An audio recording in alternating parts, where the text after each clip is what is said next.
யாரை பின்பற்றுங்க? சில பேர் வெட்டித்தனமாக பேசிகிட்டு இருப்பான் பாருங்கள், அவனை பின்பற்றாதீங்க. சில பேர் பாருங்கள் கண்டதெல்லாம் பேசுவான் யூடியூப்பில். இந்த ஊழியக்கார் சரியில்லை, அந்த ஊழியக்கார் சரியில்லை, அவர் இப்படி ஆக்கும், இவர் இப்படி. அவனுடைய காரியத்தினால எந்த பிரயோஜனமும் வரப்போகிறதில்ல, எந்த பலனும் பெறப்போவதில்லை, எந்த மோட்டிவேஷனும் கிடைக்க போகிறதில்ல. ஆனால் அப்படிப்பட்டவர்களை அல்ல, விசுவாசத்தினாலே நீடிய பொறுமையினாலே வாக்குதத்தமான ஆசீர்வாதங்களை சுதந்திரித்து கொண்டவர்களை பின்பற்றுங்க. சிஸ்டர், நீங்கள் எப்படி இதை பெற்றுக்கொண்டீங்க? நான் காத்திருந்தேன், விசுவாசத்தோடு காத்திருந்தேன். அப்போ என் இருதயம் அசைஞ்சிச்சு. அப்போ ஆவியானவர் எனக்கு இன்னும் கொஞ்சம் நீடிய பொறுமையை கற்றுக் கொடுத்தாரு. அப்படி நீடிய பொறுமையோட விசுவாசத்தோடு நான் அப்படியே காத்திருந்து அப்படி நான் பலன் அடைஞ்சேன்.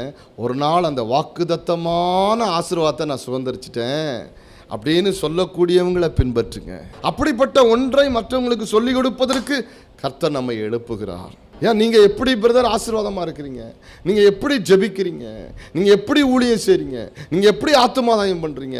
எப்படி கர்த்தருடைய காரியங்களின் ரகசியங்களை நீங்கள் புரிந்து கொள்ளுகிறீர்கள் என்று ஒருத்தரிடத்தில் கேட்கத்தக்கதாய், அல்லது யாரோ ஒருவர் நம்மிடத்தில் கேட்கத்தக்கதாய் நம்முடைய ஜீவியங்கள் எல்லாம் அந்த வாக்குத்தத்தத்தை நீடிய பொறுமையினால் சுதந்திரித்து கொண்டதை மற்றவங்களுக்கு சொல்லத்தக்கதான மனிதர்களாய் நாம் மாறணும்.